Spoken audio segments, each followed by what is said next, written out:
Baik, perkenalkan saya Sutikno, mahasiswa angkatan ke-16 dengan NIM 23611010020. Baik, dalam kesempatan ini saya akan mempresentasikan tugas tentang manajemen keuangan. Di sini adalah membahas studi kasus yang berkaitan dengan perusahaan yang bernama perusahaan Pelita. Baik, kita akan simak sebagai berikut. Dalam hal ini kasusnya adalah PT Pelita akan merencanakan membuka usaha L dan usaha S. Investasi yang dibutuhkan masing-masing usaha ini adalah 1.000 juta, di mana 200 juta itu untuk modal kerja dan 800 juta dibutuhkan untuk investasi. Adapun struktur modal perusahaan ini adalah terdiri atas hutang 25%, saham preference 15%, saham biasa 60%. Dan dari data yang ada didapatkan juga suku bunga yang dianggap bebas risiko 6%, return yang diharapkan di pasar 10%, pajak perusahaan 30%, risiko pasar perusahaan 1,2. Adapun harga saham ini adalah 1.000. Dividen yang dibagikan tahun lalu sebesar 200 dengan reinvest 10%. Selanjutnya, untuk mendapatkan dana yang diinginkan, perusahaan akan menerbitkan obligasi sebesar 250 juta dengan nilai pari sebesar 1.000 rupiah. Biaya emisi untuk menerbitkan obligasi adalah 75 rupiah. Kupon yang ditawarkan adalah 12% per tahun. Obligasi tersebut akan diterbitkan selama 5 tahun untuk memenuhi kebutuhan dana investasi. Perusahaan akan menerbitkan saham preference sebanyak 100.000 lembar dengan harga 1.500 per lembar. Dividen yang akan diberikan adalah sebesar 125 rupiah dan biaya emisi saham 2%. Laba di tangan perusahaan yang bisa dimanfaatkan untuk mendanai investasi adalah sebesar 300 juta. Sisanya dipenuhi dengan menerbitkan saham baru biaya emisi saham 2%. Dengan tabel seperti berikut, dari tahun 1, 2, 3, 4, 5. Usaha L 20%, 60%, 20%. Usaha S 30%, 40%, 30%. Yang masing-masing dengan tabel angka sebagai berikut. Di sini kita diminta untuk menghitung apakah usaha L tersebut layak dijalankan untuk perusahaan atau usaha S yang layak. Dengan menggunakan analisa payback diskon faktor, NPV, IRR, dan MIRR, crossover, dan analisa risiko. Bagaimana kemungkinan untuk dilakukan portofolio? Di sini akan kita jelaskan analisanya. Untuk analisa, langkah-langkah yang harus dilakukan adalah kita menentukan komposisi pemodal yang akan kita bagi menjadi 3 komponen, yaitu hutang, saham preference atau saham istimewa yang bisa diberikan pada pendiri perusahaan, kemudian saham biasa.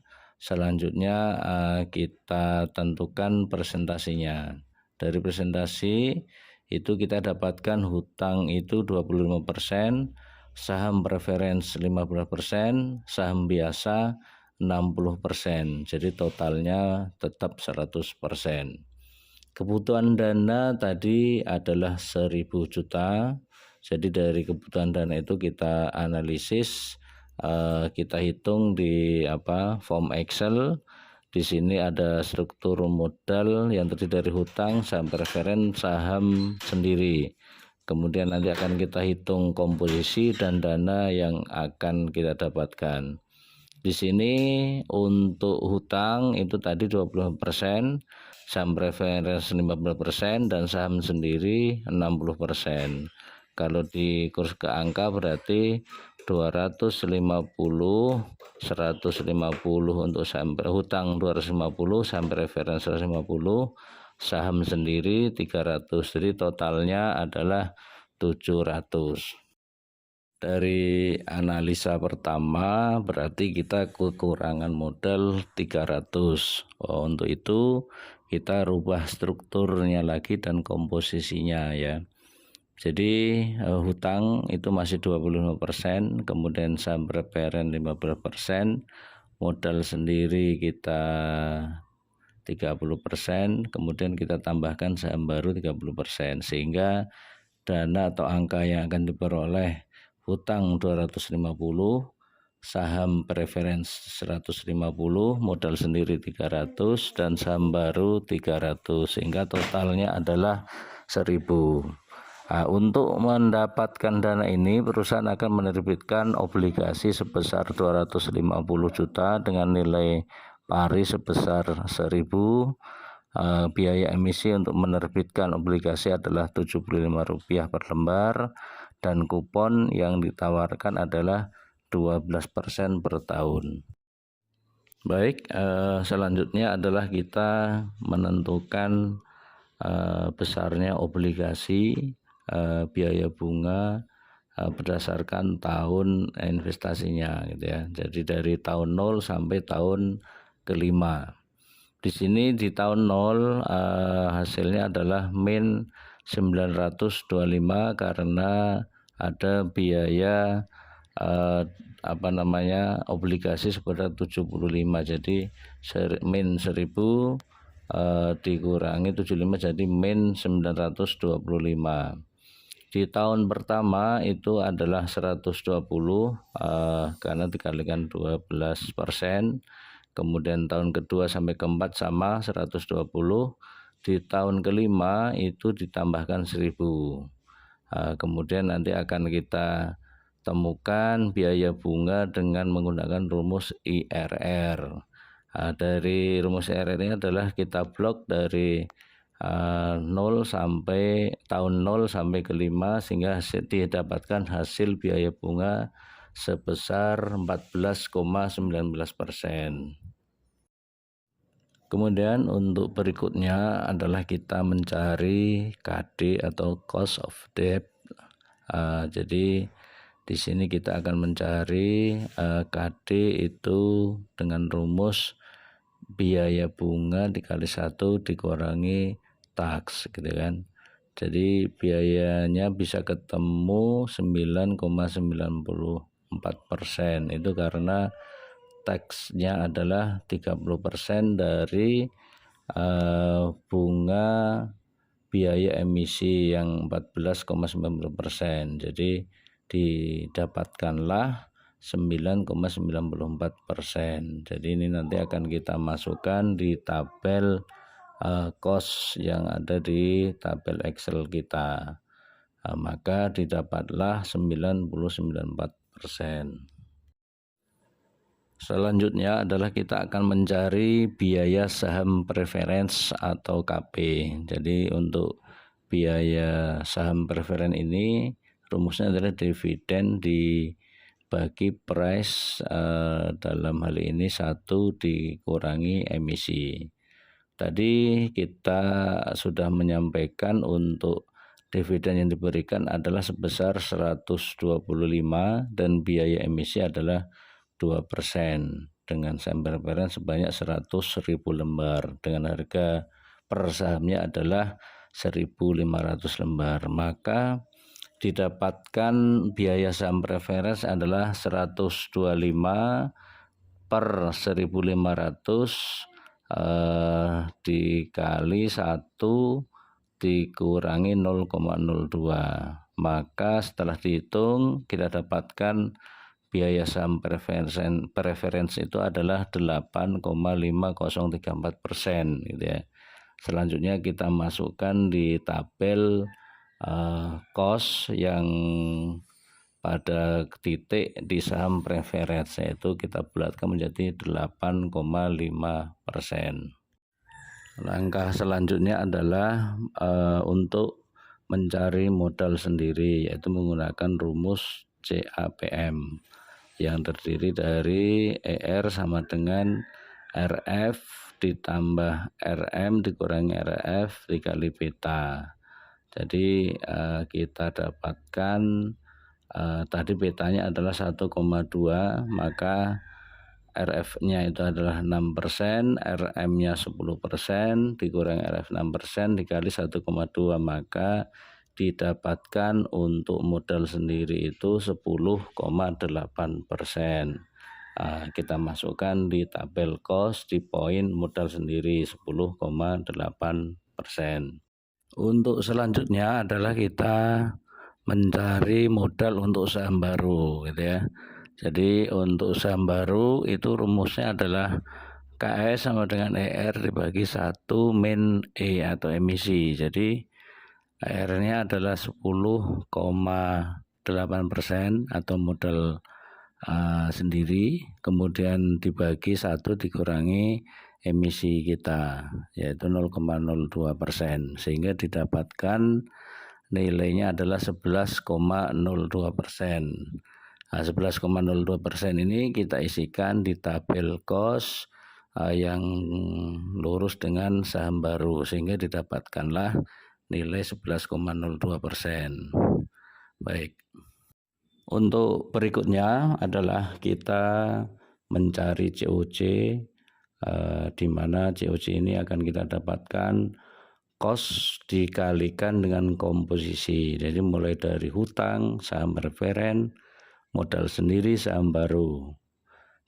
Misalnya COC hutang ini 9,94%, dikalikan dengan komposisi maka didapatkan 2,48. Kemudian untuk selanjutnya tinggal kita kopikan, kita tarik, maka kita totalkan mulai dari hutang, saham referen, modal sendiri, dan saham baru, maka kita dapatkan WACC atau penjumlahan dari total COC yang kita cari, itu kita dapatkan WACC sebesar 10,31%.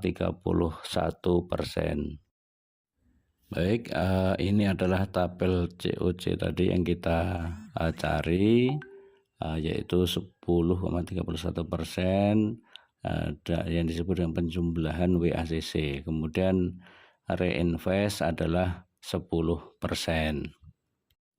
Selanjutnya kita akan masuk ke analisis usaha L, di mana kita hitung dari tahun 0, 1, 2, 3, dan 4, dan 5 tahun, gitu ya. Jadi di sini kita nanti akan kita lihat kondisi, kita bagi menjadi 3, yaitu kondisi pesimis atau kondisi ekonomi sulit, kemudian kondisi biasa-biasa saja atau normal atau moderat dibilangnya, kemudian ada kondisi ekonomi meningkat atau optimis, gitu ya. Untuk pesimis itu kita ambil 20%, moderat 60%, optimis 20%. Kemudian di tabel paling kanan itu ada cash flow, gitu ya. Tahun pertama itu 150, 200, 150, 300, dan 350. Karena pesimis presentasinya ada 20%, gitu ya. Dan sampai moderat dan optimis dengan presentasi yang berbeda, gitu ya. Di sini ada cash flow min 1000. Yang kita hitung cash flow-nya dengan cara untuk tahun pertama dikali kondisi pesimis ditambah kondisi moderat dikali persennya ditambah kondisi optimis dikali persennya dalam statistik. Ini disebut dengan rata-rata dari tahun pertama sampai dengan tahun kelima. Setelah mendapatkan cash flow, kita cari PV-nya sesuai dengan bunga atau WACC, gitu ya. Usaha L di tahun 1 sampai 5. Kemudian di pesimis, moderat, dan optimis. Kemudian PV tadi adalah dari WACC 10,31%. Maka bisa kita lihat di tabel yang saya tampilkan ini. Untuk selanjutnya kita juga harus mencari buyback, kemudian ada buyback disk gitu ya, seperti yang saya tampilkan ini. Di sini sesuai dengan tabel persentase dari pesimis, moderat, dan optimis. Kemudian cash flow-nya juga ada, kemudian PV atau MACC-nya tadi 10,31% gitu ya. Jadi kalau kita lihat di tabel ini, buyback ini adalah hasil dari penjumlahan dari data yang ada gitu ya, dari usaha L tahun pertama 2, 3, 4. Jika hasilnya sudah minus maka kita kali 12, ini kita kurang 8 dikali 30, maka paybacknya bisa didapatkan yaitu 3 tahun 8 bulan 18 hari. Kemudian untuk payback disk kita cari payback diskon, maksud saya payback diskon dengan cara kita copy dari payback gitu ya. Jika sudah hasilnya minus kita kali 12, maka didapat payback diskonnya 4 tahun 7 bulan 16 hari. Selanjutnya adalah kita mencari NVP, IRR, dan MIRR ya. Seperti yang bisa kita lihat di tabel di sini ada yang persentase 20%, 60%, 20% juga. Kemudian cash flow-nya tadi sudah kita cek. Maka setelah kita hitung, maka NPV dapat 91,67, IRR 13,45, dan MIRR-nya 12,14%. Jadi kesimpulannya untuk payback 3 tahun 8 bulan 18 hari, paydisknya 4 tahun 7 bulan 16 hari. Untuk berikutnya, mari kita lihat presentasi berikut ini. Berikut ini adalah gambaran perusahaan L.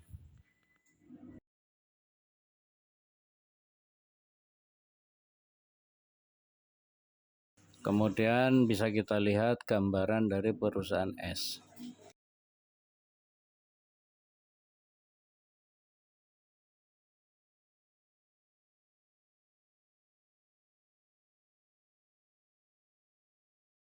Dari kesimpulan maka dapat dilihat di summary kasus. Di sini kesimpulannya adalah usaha S lebih baik daripada usaha L. Inilah yang disebut dengan high risk high return.